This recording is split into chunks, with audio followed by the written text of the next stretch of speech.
विधायी कार्य, हेडिंग दीजिए सब लोग। हो गया, विधायी कार्य पढ़ना है। तो सबसे पहले विधि, विधि मतलब क्या होता है? कानून, ठीक, एक्ट। तो विधि बनाने की प्रक्रिया का आरंभ होता है विधेयक के निर्माण से।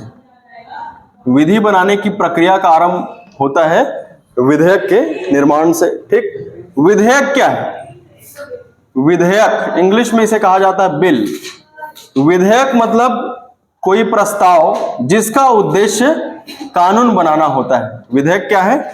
विधेयक कोई प्रस्ताव है जिसका उद्देश्य कानून बनाना है। विधेयक कुछ नहीं है, ये पेज है, इसमें बहुत सारी बातें लिखी है जिसको हमें देश में कानून के रूप में लागू करना है। तो इसी दस्तावेज को, इसी कागज के टुकड़े को क्या बोल देते हैं?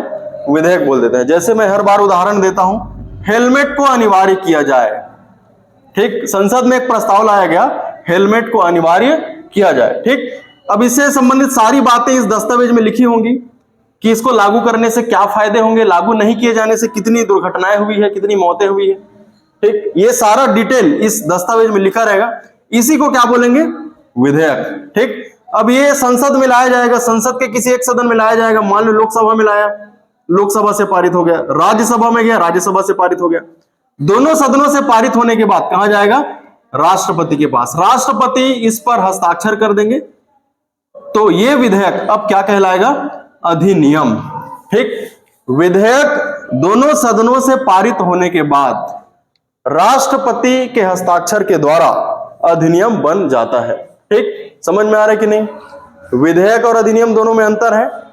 विधेयक तब तक विधेयक कहलाता है जब तक उस पर राष्ट्रपति का साइन ना हो जाए। राष्ट्रपति का साइन होगा तो उसका नाम अब क्या हो जाता है? अधिनियम, ठीक। फिर उसे देश में लागू कर दिया जाता है, जिसका पालन करना हमें अनिवार्य है। पालन नहीं करेंगे तो अलग अलग तरीके से हमें दंडित किया जाएगा, हमें जुर्माना ले लिया जाएगा हमसे, हमें कारावास से भी दंडित किया जा सकता है, ठीक। समझ में आ रहा है? ठीक है।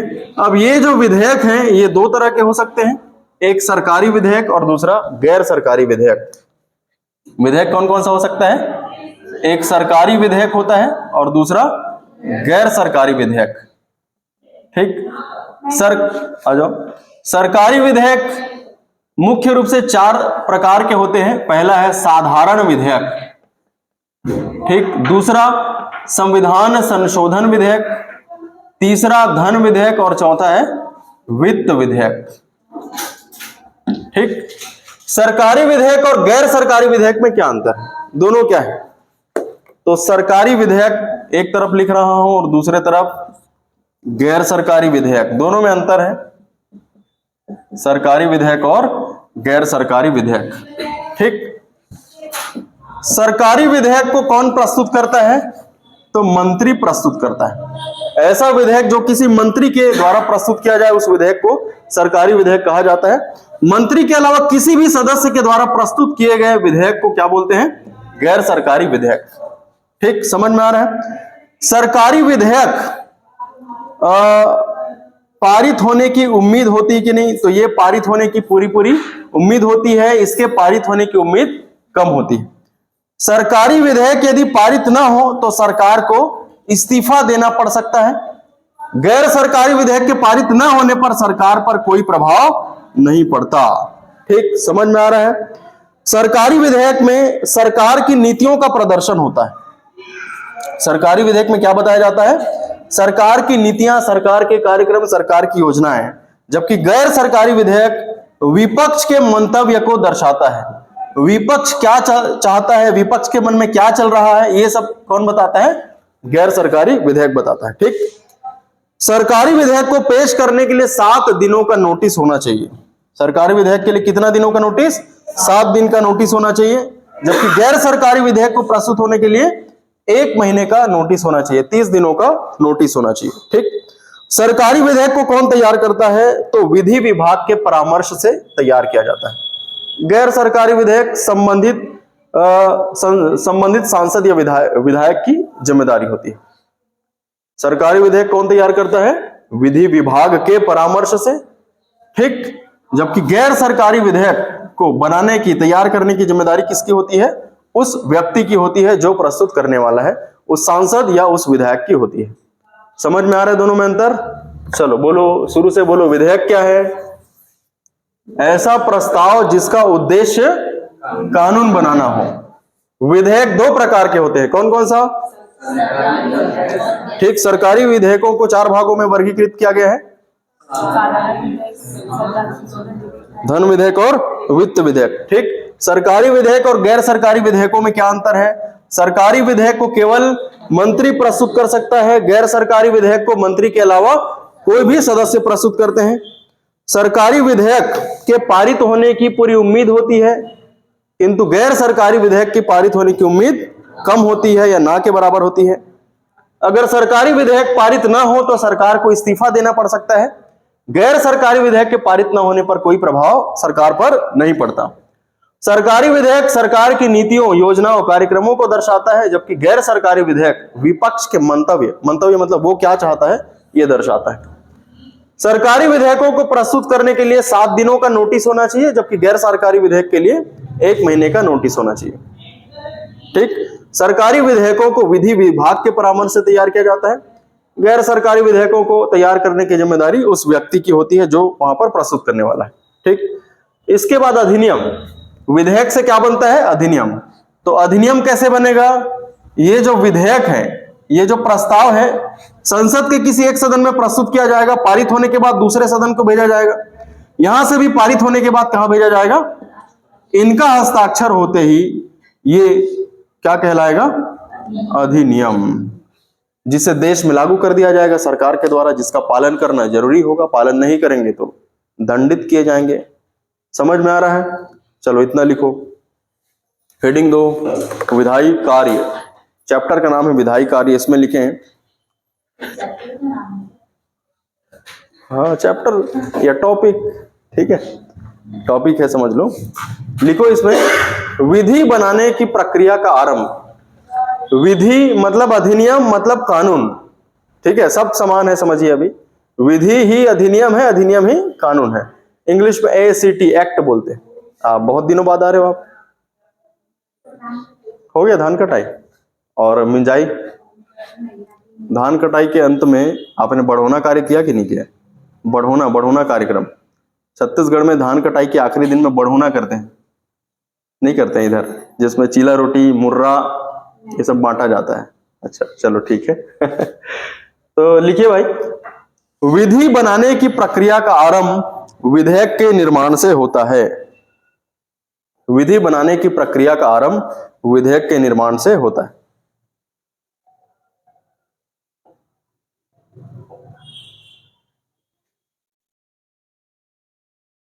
विधि बनाने की प्रक्रिया का आरंभ विधेयक के निर्माण से होता है।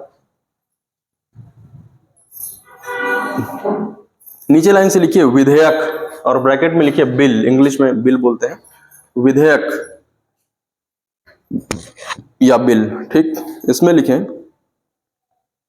वे प्रस्ताव जो संसद में कानून बनाने के लिए लाए जाते हैं विधेयक कहलाता है। वे प्रस्ताव जो संसद में कानून बनाने के लिए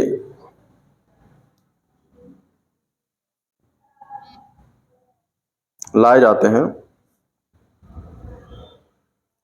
वे प्रस्ताव जो संसद में कानून बनाने के लिए लाए जाते हैं,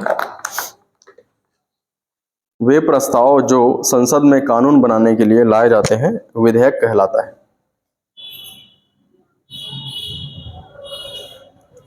ठीक, नीचे लाइन से लिखिए, नीचे लाइन से इसको लिखो, ऐसा बना लो आप लोग, विधेयक लिखो, ऊपर में 2 शाखाओं में बांटो, सरकारी विधेयक, गैर सरकारी विधेयक। फिर सरकारी विधेयक के अंदर ये चारों नाम लिख लो।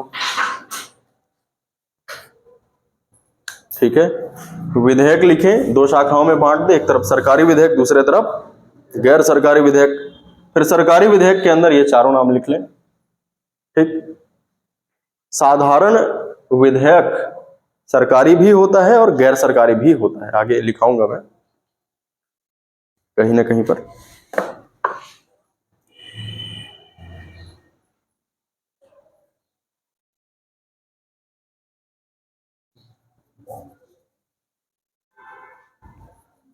यशवंत, आपके तीनों फ्रेंड कैसे नहीं आए हैं यार?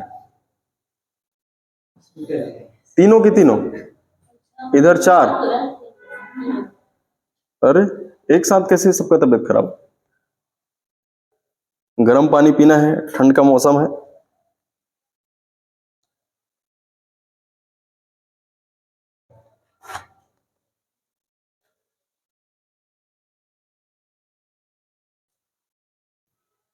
हो गया। विधेयक को 2 शाखाओं में बांटो, सरकारी।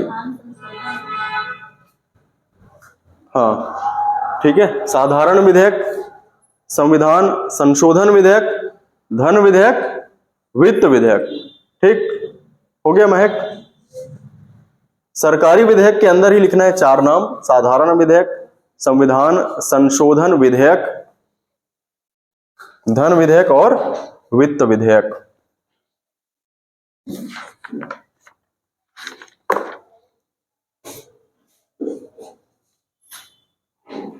हो गया, बन गया सबका? चलिए नीचे लाइन से लिखिए, अधिनियम लिखिए, अधिनियम शब्द। ठीक, नीचे लाइन से लिखेंगे अधिनियम। अधिनियम ब्रैकेट में ACT, एक्ट, इसको लिखिए 2 लाइन, अधिनियम एक्ट।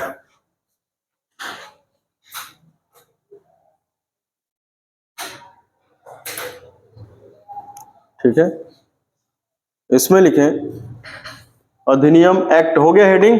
लिखेंगे कोई विधेयक संसद के दोनों सदनों से पारित होने के पश्चात, कोई विधेयक संसद के दोनों सदनों से पारित होने के पश्चात राष्ट्रपति के हस्ताक्षर द्वारा अधिनियम बन जाता है। दोनों सदनों से पारित होने के पश्चात राष्ट्रपति के हस्ताक्षर द्वारा अधिनियम बन जाता है।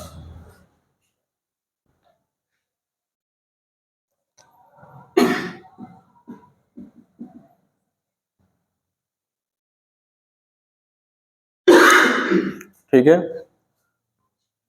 राष्ट्रपति के हस्ताक्षर द्वारा अधिनियम बन जाता है। कोई विधेयक संसद के दोनों सदनों से पारित होने के पश्चात राष्ट्रपति के हस्ताक्षर द्वारा अधिनियम बन जाता है। ठीक, नीचे लाइन से इसको बनाओ, 2 कॉलम बनाओ। एक तरफ सरकारी विधेयक लिखो, दूसरी तरफ गैर सरकारी विधेयक। इधर लिख लो बिंदुएं। ठीक, फिर मैं बोल के लिखवा रहा हूं,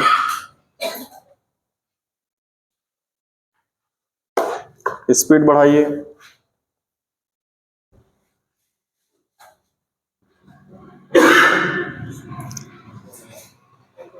हो गया यशवंत?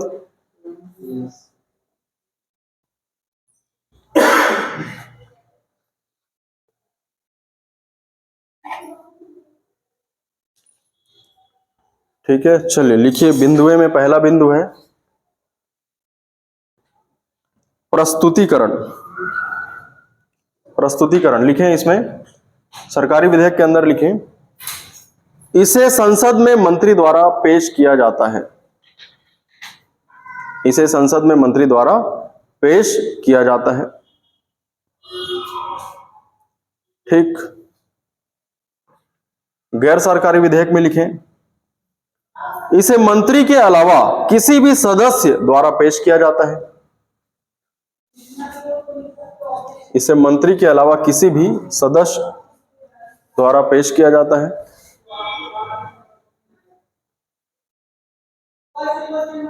ठीक, दूसरा पॉइंट लिखें।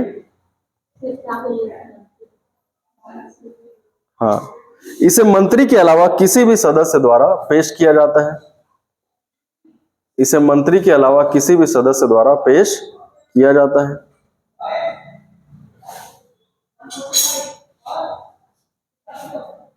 हो गया नोट सबका?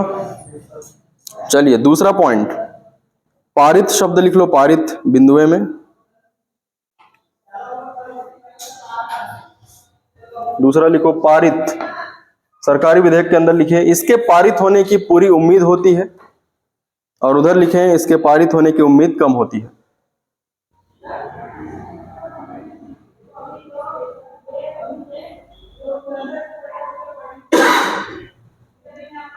इसके पारित होने की पूरी उम्मीद होती है, और उधर लिखे इसके पारित होने की उम्मीद कम होती है।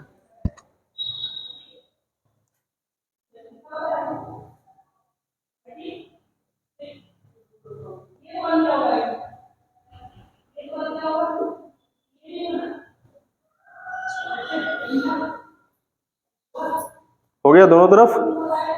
दुर्गा एक तरफ, गैर सरकारी में क्या लिखे हो? इसके पारित होने की उम्मीद कम होती है। अरे रे रे रे रे, चलो कोई बात नहीं। ये भी अच्छा एक ही मिले, ठीक है। गैर सरकारी इसको मान लो, इसको गैर सरकार, इसको सरकारी मान लो, इसको गैर सरकारी मान लो। मंत्री। अच्छा हाँ ठीक। चलिए तीसरा पॉइंट लिखे, अस्वीकृति होने पर। अस्वीकृति होने पर, तीसरा बिंदु, अस्वीकृति होने पर। ठीक, सरकारी विधेयक के अंदर लिखें, सरकार को इस्तीफा देना पड़ सकता है। अस्वीकृति होने पर सरकार को इस्तीफा देना पड़ सकता है। गैर सरकारी में लिखें, सरकार पर कोई प्रभाव नहीं पड़ता। सरकार को इस्तीफा देना पड़ सकता है, उधर लिखें सरकार पर कोई प्रभाव नहीं पड़ता।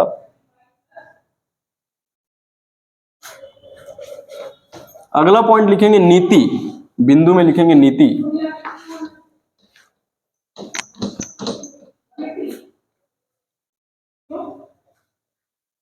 नीति,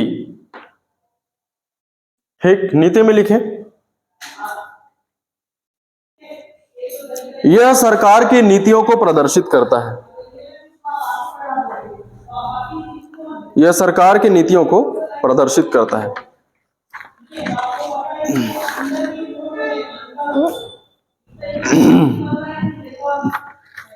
ठीक, उधर लिखें गैर सरकारी विधेयक में, यह विपक्षी दल के मंतव्य को प्रदर्शित करता है।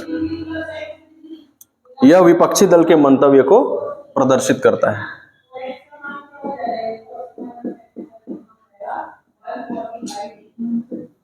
यह विपक्षी दल के मंतव्य को प्रदर्शित करता है। विपक्षी दल के मंतव्य को प्रदर्शित करता है। ठीक, अगला पॉइंट लिखिए, अगला बिंदु नोटिस। अगला बिंदु में लिखिए नोटिस। नोटिस, नोटिस में लिखें, इसे पेश करने के लिए 7 दिनों का नोटिस होना चाहिए। नोटिस में लिखें, इसे पेश होने के लिए 7 दिनों का नोटिस होना चाहिए। इसे पेश होने के लिए 7 दिनों का नोटिस होना चाहिए।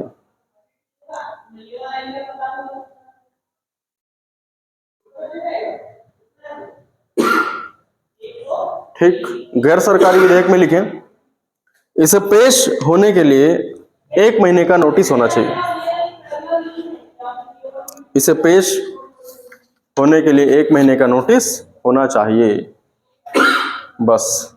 ठीक है, तो सरकारी विधेयक और गैर सरकारी विधेयक में क्या अंतर समझा? सरकारी विधेयक को किसी मंत्री के द्वारा पेश किया जाता है, जबकि गैर सरकारी विधेयक को मंत्री के अलावा किसी भी सदस्य के द्वारा पेश किया जाता है। सरकारी विधेयक को प्रस्तुत करने के लिए 1 सप्ताह का नोटिस चाहिए, जबकि गैर सरकारी विधेयक को प्रस्तुत करने के लिए 1 महीने का नोटिस चाहिए। सरकारी विधेयक के पारित होने की उम्मीद पूरी होती है, गैर सरकारी विधेयक के पारित होने की उम्मीद कम होती है। सरकार की नीतियों को बताता है और वो विपक्षी दल क्या चाहता है ये बताता है। ठीक, अब एक एक करके चारों विधेयकों के बारे में पढ़ना है। तो पहला लिखिए सामान्य या साधारण विधेयक। पहला हेडिंग दीजिए सामान्य या साधारण विधेयक।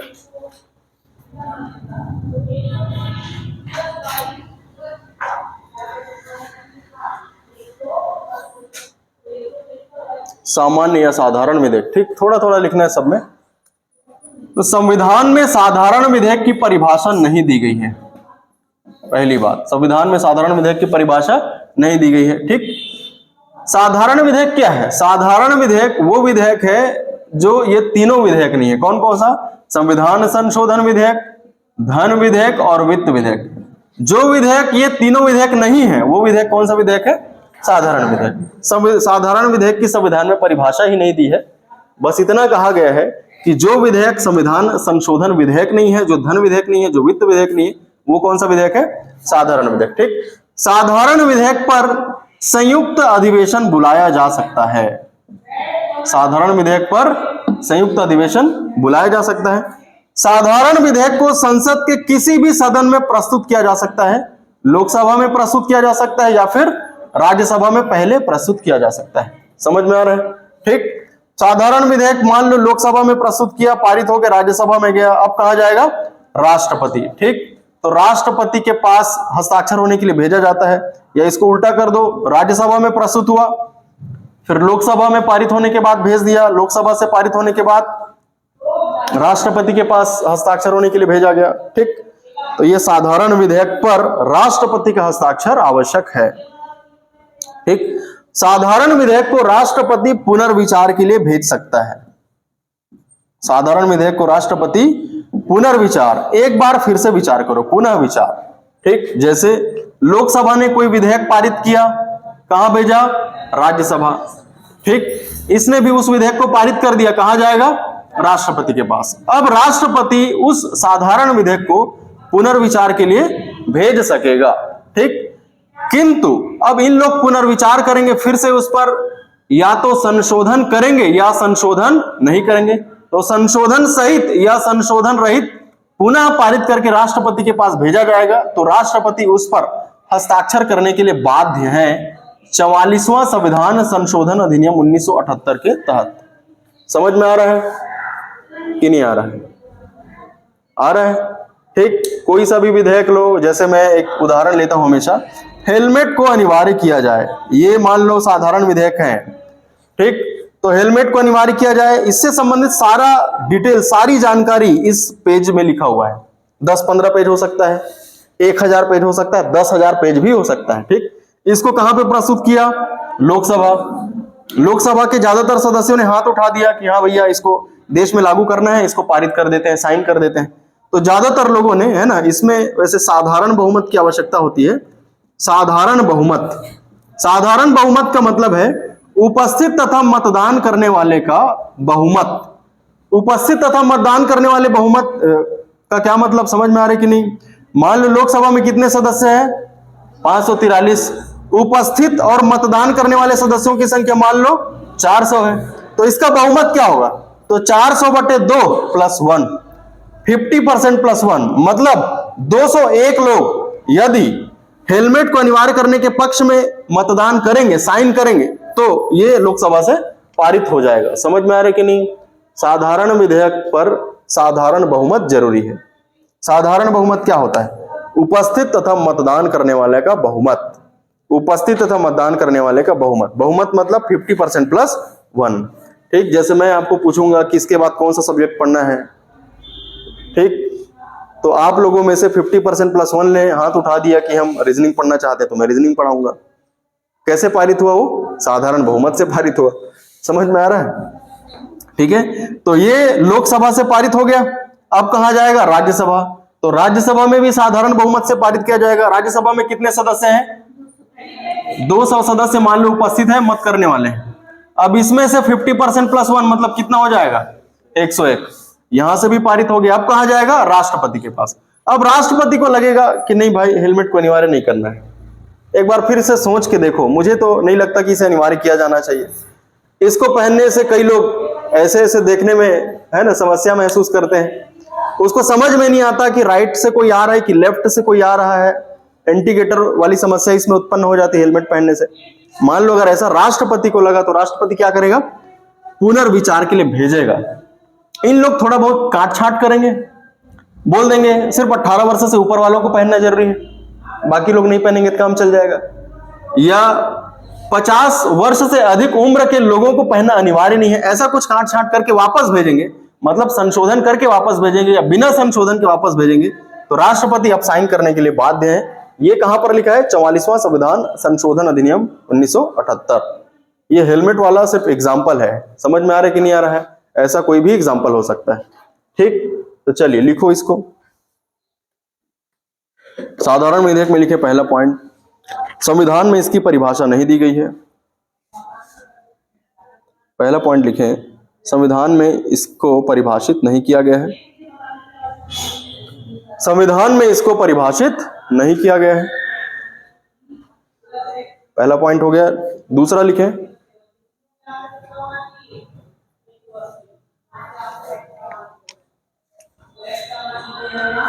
दूसरा पॉइंट लिखें, धन विधेयक, वित्त विधेयक, संविधान संशोधन विधेयक को छोड़कर,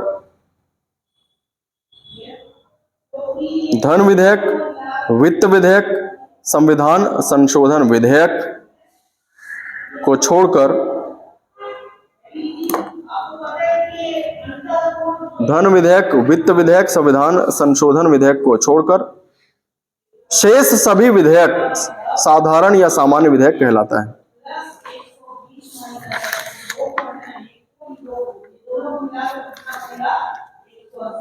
शेष सभी विधेयक साधारण या सामान्य विधेयक कहलाता है।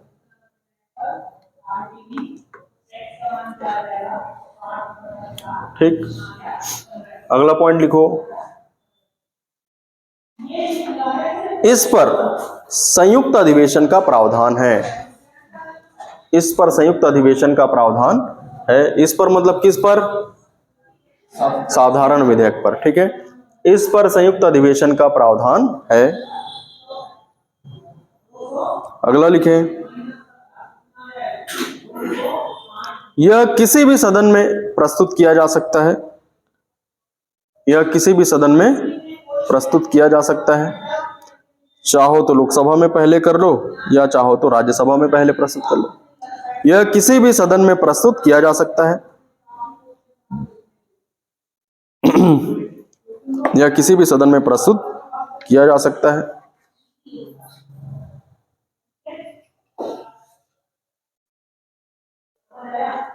हो गया। चलिए अगला पॉइंट लिखो,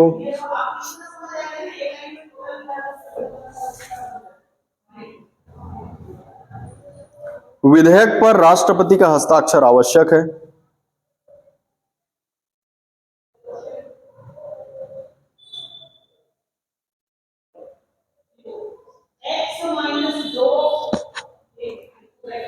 विधेयक पर राष्ट्रपति का हस्ताक्षर आवश्यक है।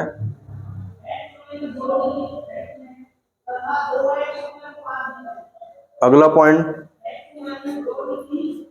इसे राष्ट्रपति पुनर्विचार के लिए वापस भेज सकता है। इसे राष्ट्रपति पुनर्विचार के लिए भेज सकता है। इसे राष्ट्रपति पुनर्विचार के लिए भेज सकता है।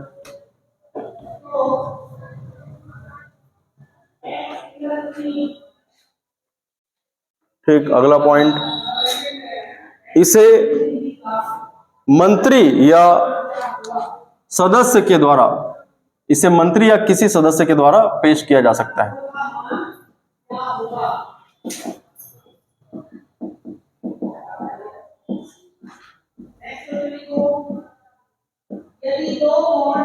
इसे मंत्री या किसी सदस्य के द्वारा पेश किया जा सकता है। इसे मंत्री या किसी सदस्य के द्वारा पेश किया जा सकता है।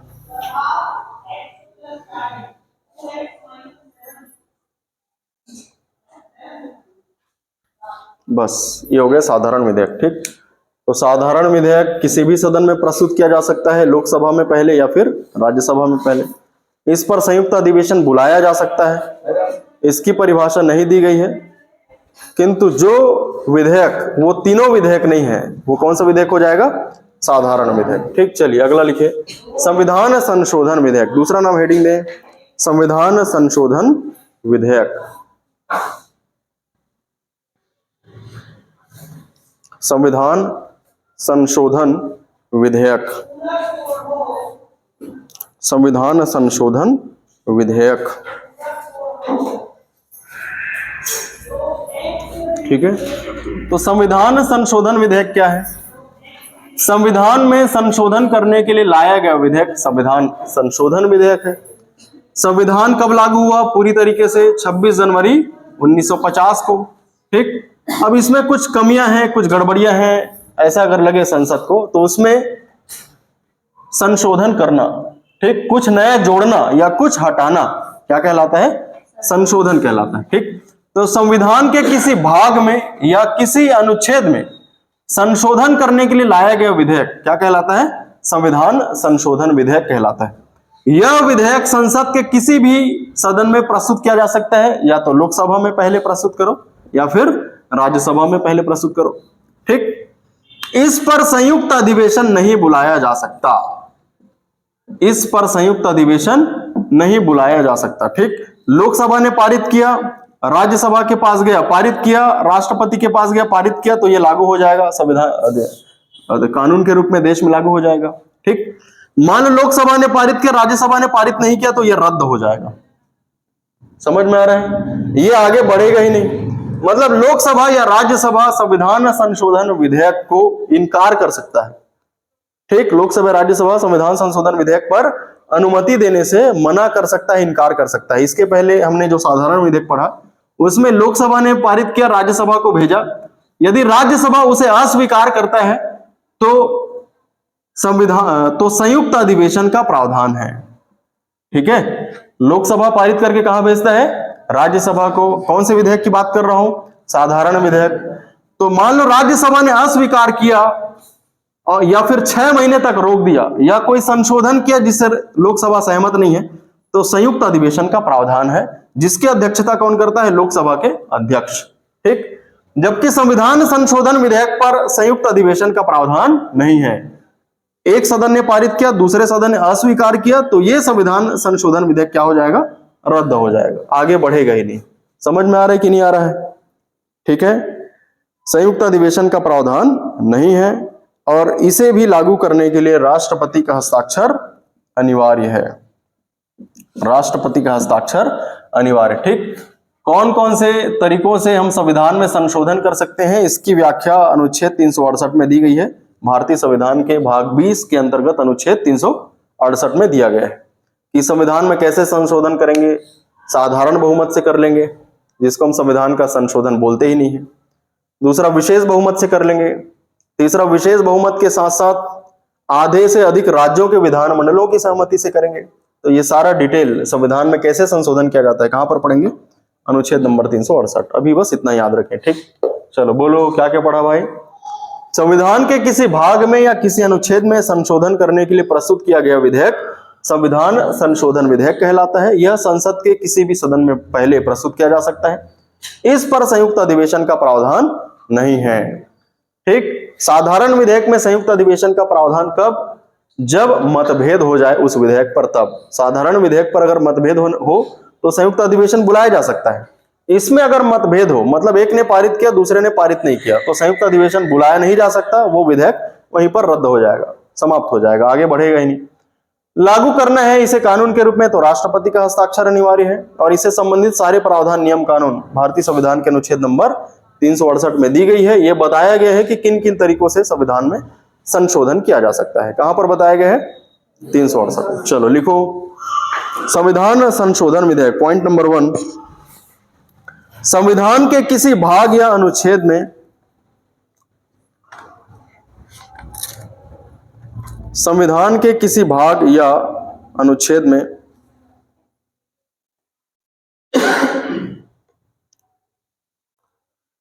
संशोधन करने के लिए प्रस्तुत विधेयक को संविधान संशोधन विधेयक कहते हैं। संविधान के किसी भाग या अनुच्छेद में संशोधन करने के लिए प्रस्तुत विधेयक को संविधान संशोधन विधेयक कहते हैं।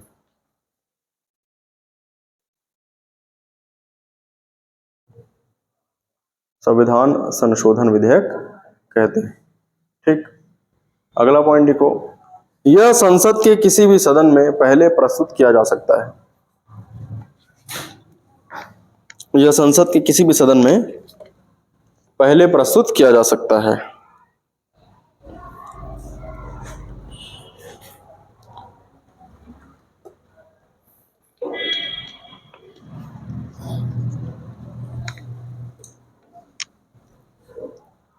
यह संसद के किसी भी सदन में पहले प्रस्तुत किया जा सकता है। अगला, इस पर संयुक्त अधिवेशन का प्रावधान नहीं है। किसमें है संयुक्त अधिवेशन का प्रावधान? साधारण विधेयक में। ठीक। इसमें संयुक्त अधिवेशन का प्रावधान नहीं है। अगला,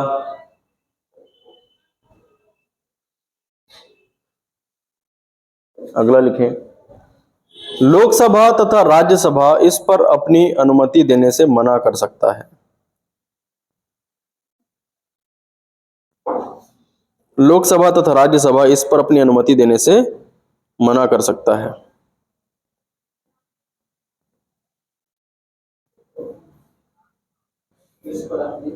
अनुमति देने से मना कर सकता है।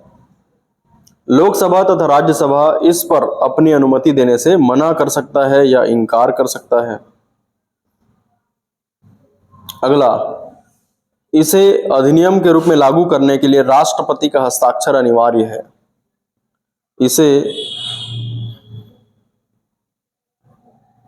या डायरेक्ट लिख लें, इस पर राष्ट्रपति का हस्ताक्षर अनिवार्य है। सभी विधेयकों पर अनिवार्य है, तो ये जो लाइन है वो कॉमन रहेगा सबके लिए। इस पर राष्ट्रपति का हस्ताक्षर अनिवार्य है। इस पर राष्ट्रपति का हस्ताक्षर अनिवार्य है। इस पर राष्ट्रपति का हस्ताक्षर अनिवार्य है। बस, ठीक। चलिए अगला, तीसरा है धन विधेयक।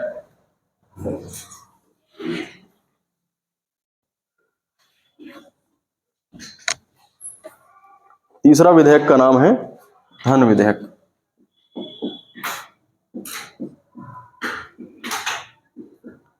धन विधेयक, मनी बिल, ठीक।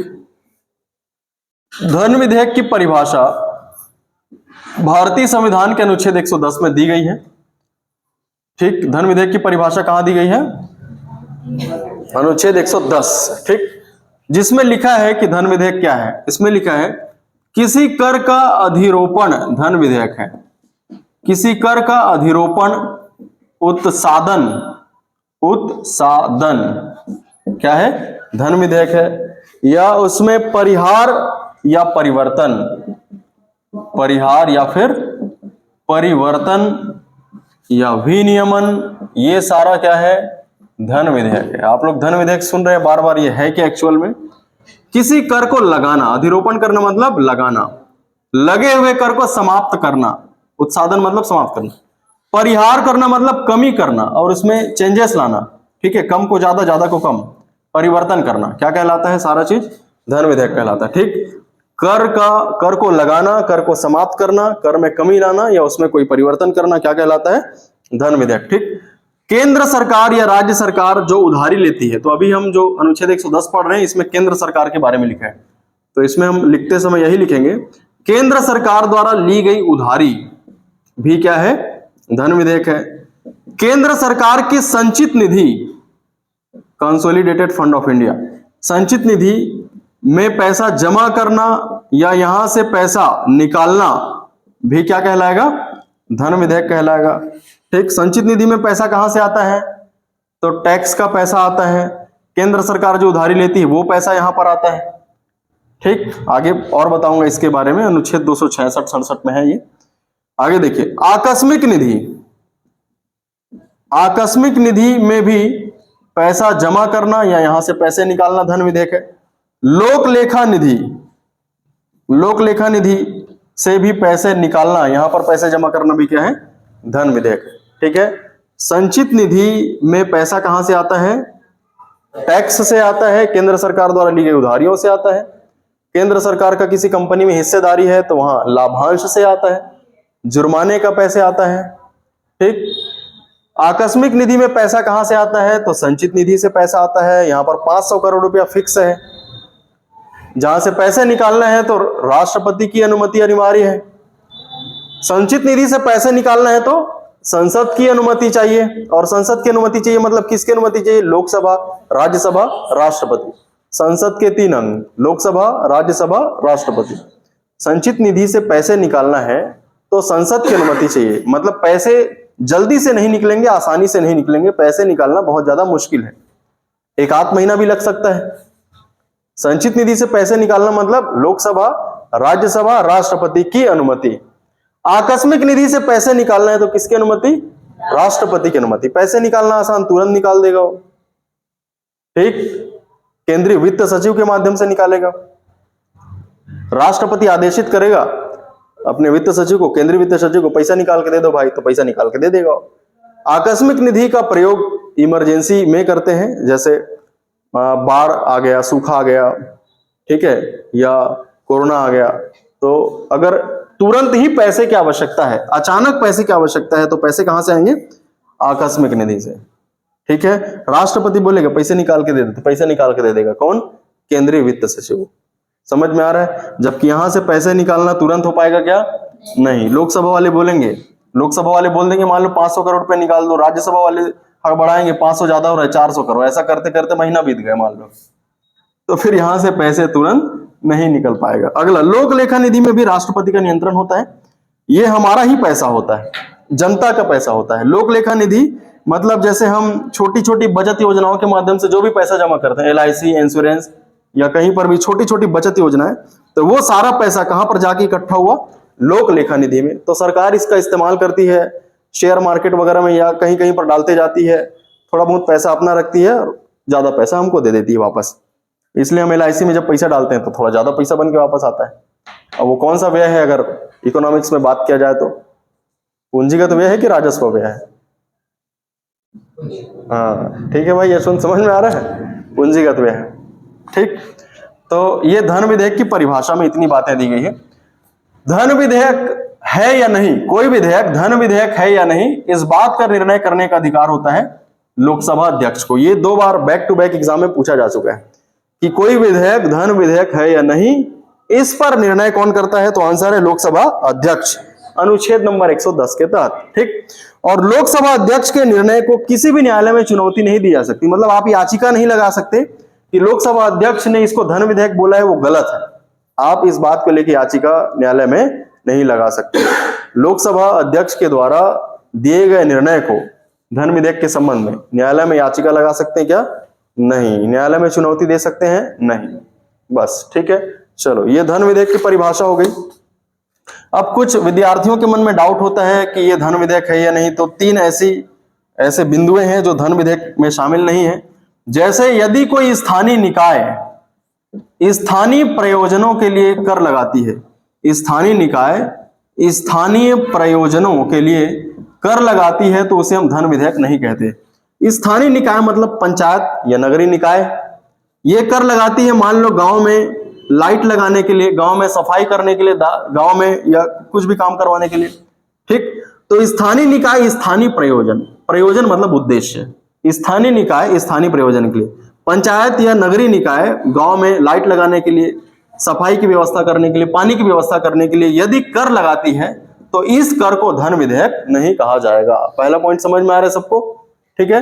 दूसरा, किसी भी प्रकार का जुर्माना धन विधेयक नहीं कहलाएगा। जैसे आप गाड़ी चला रहे हो, बीच में ट्रैफिक पुलिस ने पकड़ लिया, पैसा ले लिया, तो वो धन विधेयक नहीं कहलाएगा, ठीक।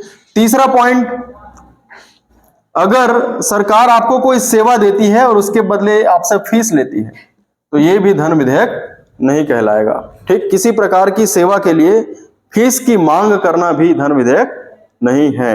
समझ में आ रहा है? तो 3 बिंदु याद रखना है। कौन कौन सा पॉइंट्स धन विधेयक नहीं है? स्थानीय निकाय द्वारा स्थानीय प्रयोजनों के लिए लिया गया कर, दूसरा जुर्माना, तीसरा की गई सेवाओं के लिए फीस की मांग। ये धन विधेयक है क्या? ये धन विधेयक नहीं है, ठीक। अब धन विधेयक कहां पर लाया जा सकता है, इस बात की भी जानकारी है संविधान में। तो अनुच्छेद नंबर 109 में बताया गया है कि ये जो धन से संबंधित विधेयक है, जिसमें कर लगाना है या कर को खत्म करना है, केंद्र सरकार द्वारा उधारी ली जानी है या संचित निधि में पैसा जमा करना है निकालना है, आकस्मिक निधि में पैसा जमा करना है निकालना है, ठीक। तो ये सारा धन विधेयक केवल और केवल कहां पर लाया जा सकता है? लोकसभा में। कहां पर प्रस्तुत किया जा सकता है? लोकसभा। लोकसभा से पारित होने के बाद कहां जाएगा? राज्यसभा, ठीक। राज्यसभा 14 दिन के भीतर सिफारिश करेगा या नहीं करेगा, 14 दिनों के भीतर लौटाना पड़ेगा। 14 दिनों के भीतर यदि इसने इस विधेयक को नहीं लौटाया, तो यहां से स्वतः पारित समझ लिया जाएगा, ठीक। अगला, राष्ट्रपति की अनुमति अनिवार्य है। धन विधेयक को प्रस्तुत करने के पहले राष्ट्रपति की अनुमति या उनकी सिफारिश जरूरी है। तो जैसे ही लोकसभा राज्यसभा से पारित होगा, तो राष्ट्रपति उस पर अनुमति दे देता है, इसे पुनर्विचार के लिए नहीं भेजता। क्यों नहीं भेज सकता? क्योंकि इन्हीं की अनुमति से धन विधेयक को संसद में या लोकसभा में प्रस्तुत किया जाता है।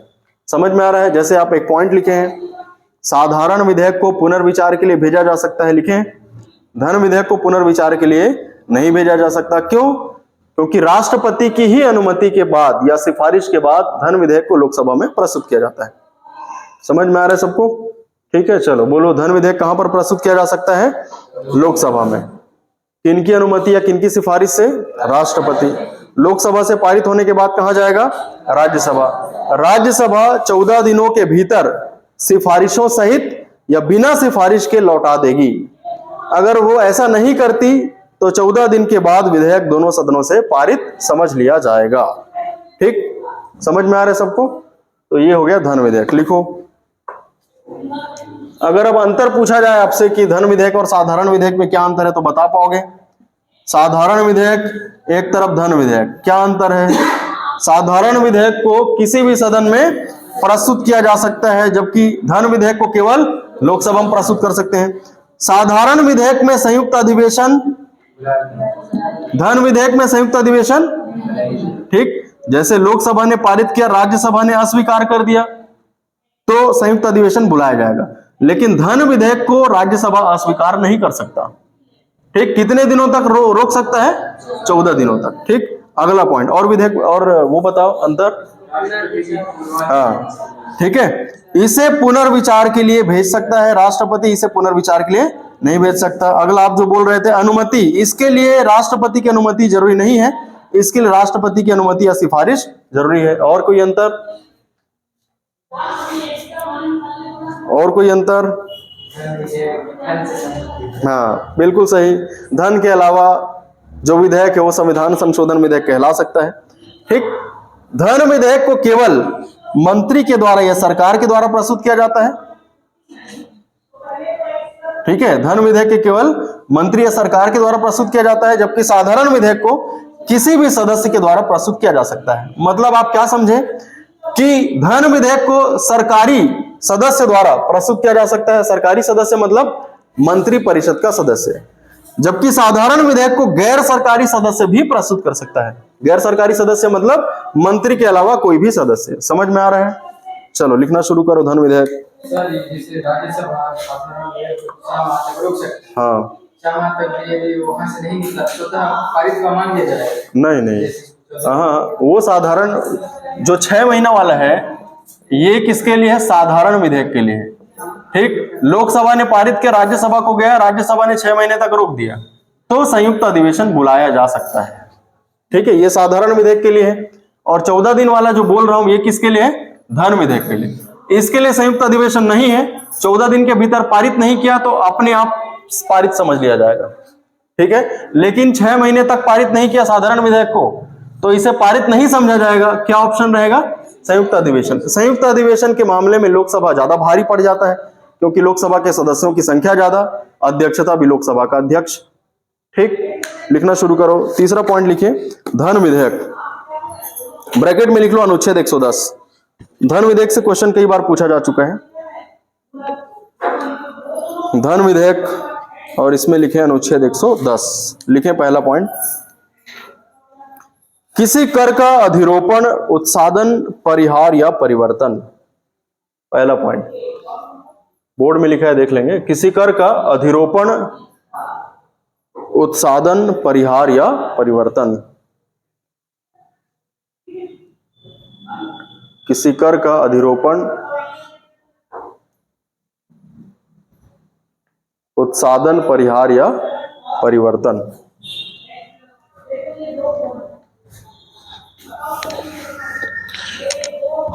ठीक, दूसरा लिखें, केंद्र सरकार द्वारा उधार, केंद्र सरकार द्वारा उधार। उधार लेना, हाँ, उधार लेना, उधार देना, दोनों शामिल है। हाँ, दोनों शामिल। केंद्र सरकार द्वारा लिया या दिया गया उधार, पूरा लिख लें। केंद्र सरकार द्वारा लिया गया या दिया गया उधार।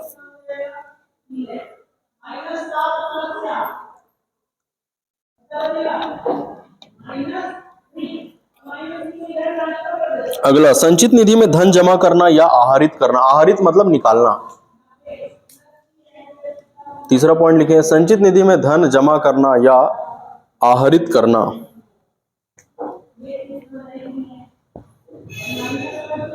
संचित निधि में धन जमा करना या आहरित करना।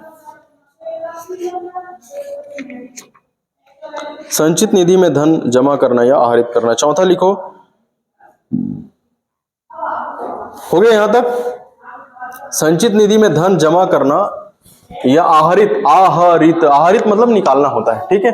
अगला लिखें, आकस्मिक निधि तथा लोक लेखा निधि में धन जमा करना या आहरित करना।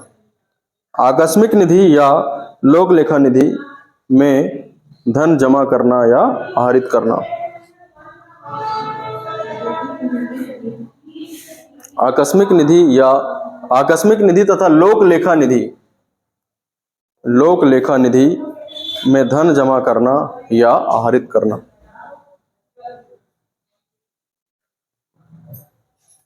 ठीक है, अगला पॉइंट,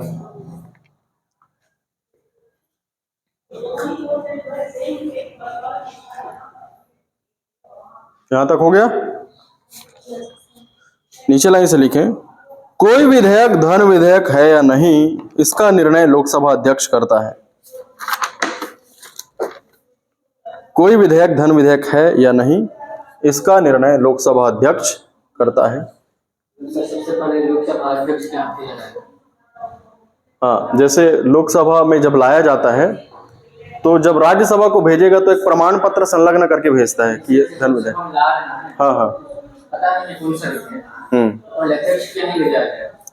नहीं, पहले नहीं ले जाए, पहले राष्ट्रपति। सर, एक सप्ताह का नोटिस चाहिए, कौन देगा? सदस्य लोग ही देंगे।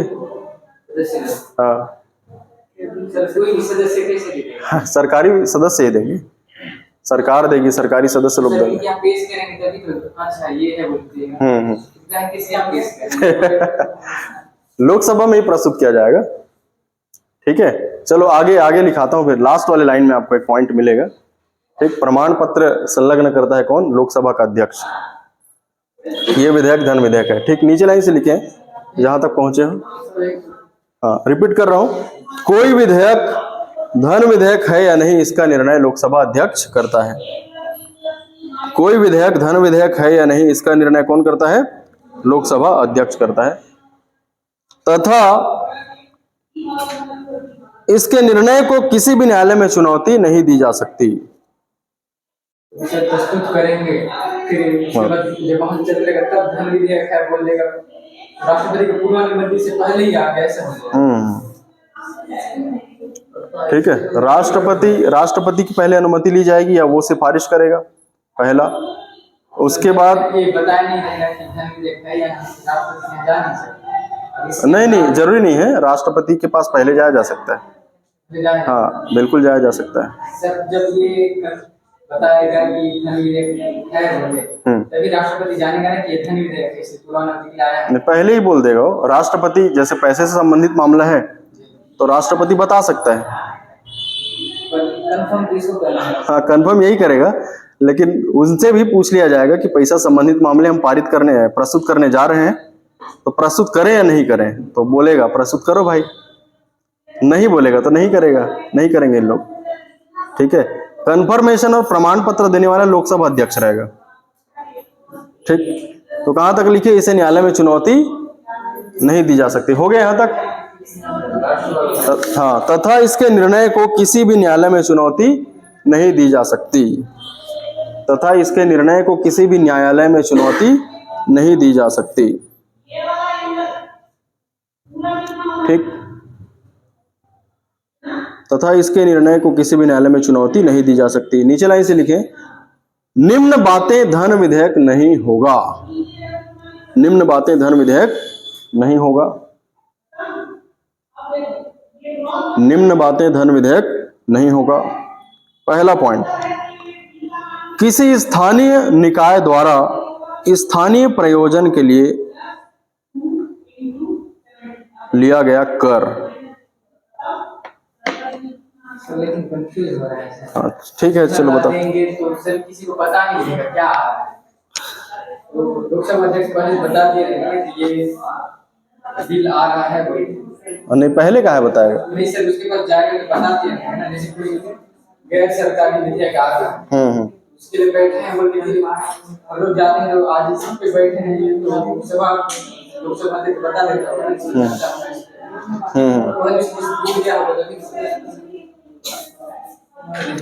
क्या बोलना चाह रहे हैं आप?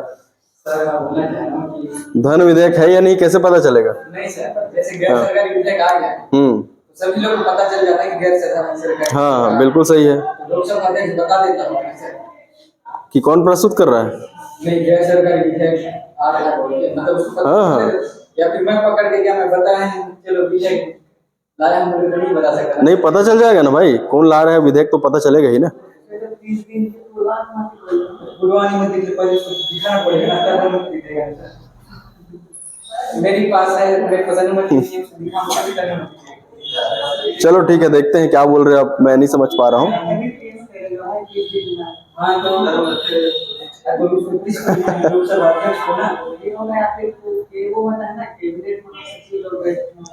सदन का महासचिव प्रश्नकाल में देखे ना, पहले सदन के महासचिव के पास जाएगा। देखो कोई भी विधेयक लाना है ठीक है तो पहले सदन के महासचिव को दे देंगे, तो उसके बाद वो लोकसभा अध्यक्ष से जाके चर्चा करेगा कि अनुमति देना है प्रस्तुत करने की कि नहीं देना है। ठीक है, हाँ हाँ, लोक सदन के महासचिव, लोकसभा के महासचिव। ठीक है, हो गया ना? कहाँ तक पहुंचे भाई? निम्न बातें धन विधेयक नहीं होगा। बिल्कुल भाई, ठीक है। नीचे लाइन से लिखे पहला पॉइंट, किसी स्थानीय निकाय द्वारा स्थानीय प्रयोजनों के लिए लिया गया कर। किसी स्थानीय निकाय द्वारा स्थानीय प्रयोजनों के लिए लिया गया कर। हाँ नहीं लिया गया बस लिखना है ना, मतलब पंचायत या नगरीय निकाय कर लेगा तो उसको हम धन विधेयक नहीं कहेंगे। किसी स्थानीय निकाय द्वारा स्थानीय निकायों के लिए, स्थानीय प्रयोजनों के लिए, स्थानीय निकाय द्वारा स्थानीय प्रयोजनों के लिए, प्रयोजन मतलब उद्देश्य, मतलब लाइट लगा दिया, बिजली की व्यवस्था कर दी, किसी स्थानीय निकाय द्वारा स्थानीय प्रयोजनों के लिए लिया गया कर, लिया गया कर। ठीक, दूसरा पॉइंट लिखे, स्पीड बढ़ाएं थोड़ा। जुर्माना,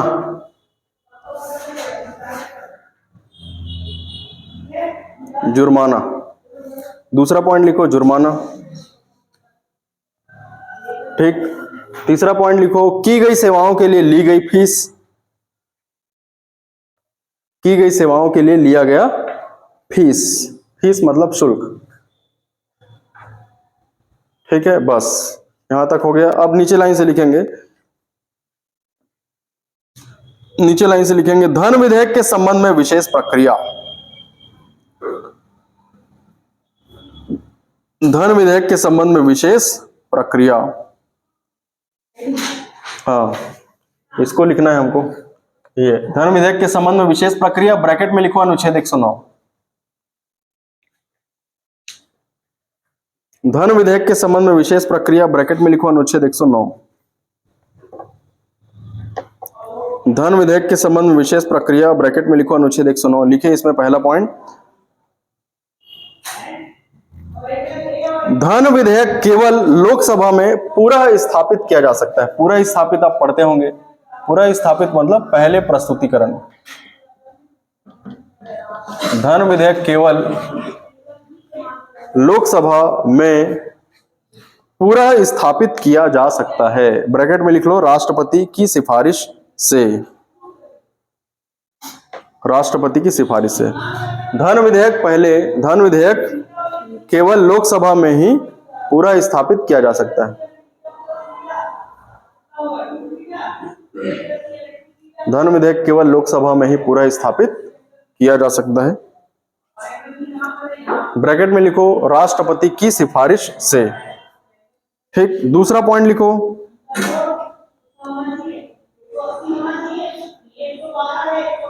हो गया यहां तक। दूसरा, लोकसभा से पारित होने के पश्चात राज्यसभा में भेजा जाता है। दूसरा पॉइंट, लोकसभा से पारित होने के बाद राज्यसभा में भेजा जाता है।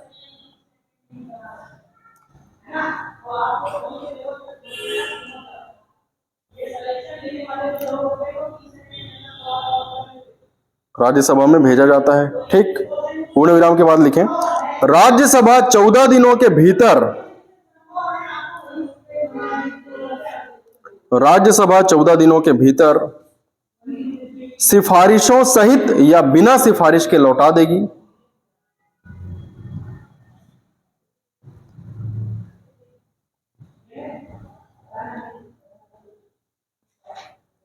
राज्यसभा 14 दिनों के भीतर सिफारिशों सहित या बिना सिफारिश के लौटा देगी।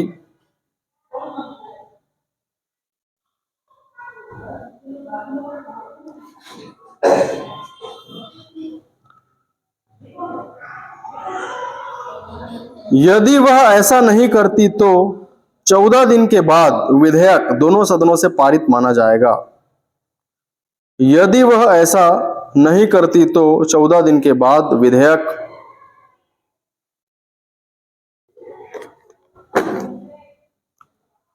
यदि वह ऐसा नहीं करती तो 14 दिन के बाद विधेयक यदि वह ऐसा नहीं करती तो 14 दिन के बाद विधेयक दोनों सदनों से पारित माना जाएगा।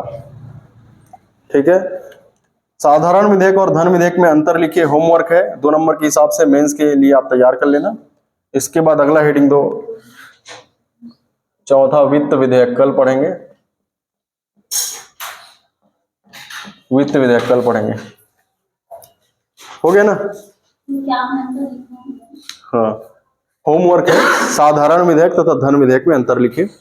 4 पॉइंट लिखना है कम से कम अंतर 2 नंबर के हिसाब से। ठीक है, साधारण विधेयक और धन विधेयक में अंतर लिखिए, राइटिंग प्रैक्टिस कर लेना। फिर अगला हेडिंग देंगे वित्त विधेयक, कल पढ़ेंगे। आज के लिए इतना ही।